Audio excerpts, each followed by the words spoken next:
I didn't think it polite to listen, sir. I'm sorry for that for your sake. I don't play accurately. Anyone can play accurately. But I play with wonderful expression. As far as piano is concerned, sentiment is my forte. I keep science for life. Yes, sir.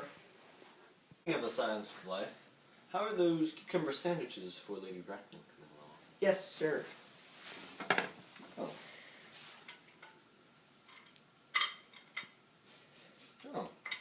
By the way, Lane, I saw in the ledger that some 8 bottles of champagne were entered into the ledger over the weekend.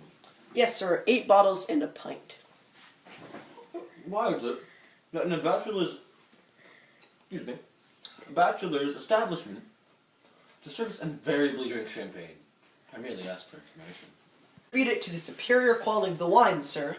I have observed that in married households, the champagne is very rarely a first-rate brand. Good heavens, is marriage really so demoralizing as that? I believe it is a very pleasant state, sir. I have very little experience up to the present. I've only been married once. That was in a consequence of a misunderstanding between myself and a young person. I don't know that I am much interested in your family life, Lane. No, sir. It is not a very interesting subject. I never think of it myself. Very natural, I'm sure. How will do, Lane. Thank you. Thank you, sir.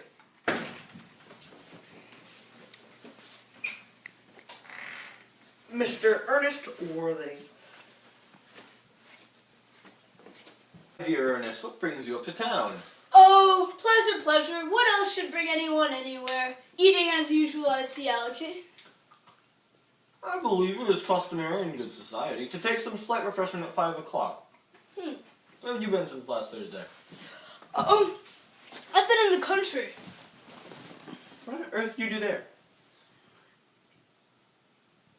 Well, you see, Algy, when one is in town, one amuses oneself. But when one is in the country, one amuses other people.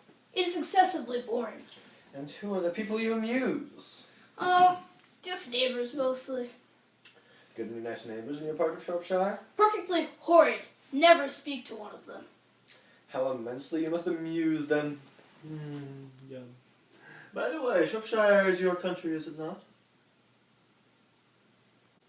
Shropshire. Yes, of course. Hello. Why all these cups? Why 2 cup of sandwiches? Why such reckless extravagance at such a young age? Who is coming to tea? Oh, merely Aunt Augusta and Gwendolyn. How perfectly delightful. Yes, that is all very well, but I'm afraid Aunt Augusta won't quite approve of you being here. May I ask why? My dear fellow, the way you flirt with Gwendolyn is perfectly disgraceful. It's almost as bad as the way Gwendolyn flirts with you. But I am in love with Gwendolyn. I have come up to town expressly to propose to her. I thought you would come up for pleasure. Call that business. How utterly unromantic of you. See anything romantic in proposing? It's very romantic to be in love, but there's nothing romantic about a definite proposal. Why, one may be accepted, one usually is, I believe. Then the excitement is all over. The very essence of romance is uncertainty. If I ever get married, I'll certainly try to forget that fact. I have no doubt in that, dear Algy. The divorce court was specially invented for people whose memories are so easily constituted. Oh, there's no use in speculating on the subject. Divorces are made in heaven. Hey, but please don't touch the cucumber sandwiches. They are ordered specifically for Aunt Augusta. Well, you have been eating them all this time. I don't get what the fuss is about. That is quite a different matter. She's my aunt. Here, have some bread and butter. The bread and butter is for Gwendolyn. Gwendolyn is... And quite good bread and butter it is, too.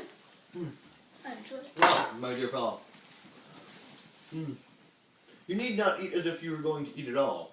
You behave as if you were married to her already. You're not married to her already, and I don't think you ever will be. Why on earth would you say that, Algy? Well, in the first place, girls never marry the men they flirt with. Girls never think it right. That is nonsense. It isn't. It is a great truth. It accounts for the extraordinary number of bachelors that one sees all over the place. In second place, I don't give my consent. Your consent? My dear fellow, Gwendolyn is my first cousin, and before I allow you to marry her, you'll have to clear up things with the whole question of Cecily.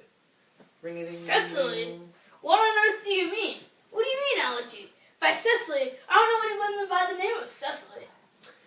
Oh, Lane, could you bring me the cigarette case Mr. Worthing left last time he was here? Yes, sir.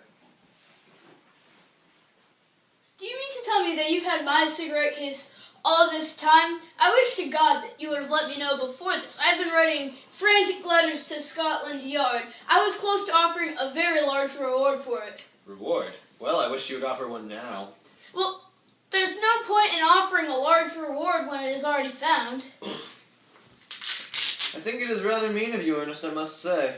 However, it makes no matter now, for that, if I look at the inscription inside, I find this thing isn't yours after all. Of course it's mine. You've seen me with it 100 times, and you have no right whatsoever to read what's written inside. That is a personal cigarette case. It is absurd to have a hard and fast rule that what shouldn't read and what one should. More than half of modern culture depends on what one shouldn't read. I am quite aware of the fact that I don't propose to discuss modern culture with you. It isn't the sort of thing that one should talk about in private. I want my cigarette case now. Yes, but this isn't your cigarette case. This cigarette case is a present from someone of the name of Cecily, and you said you didn't know anyone of that name. Well, if you want to know, Cecily is my aunt. Yes, charming old lady, she is too. Lives at Timberlake Hills. Now, can I please have my cigarette case? Oh, no. But why does she call herself Little Cecily if she is your aunt and lives in Tunbridge Wells? Come on, my dear fellow, what on earth is there in From this? your little Cecily with her fondest love. You know what? Some aren't so small, some aren't so tall. It really makes no difference, okay? Now, it's absurd. Now, just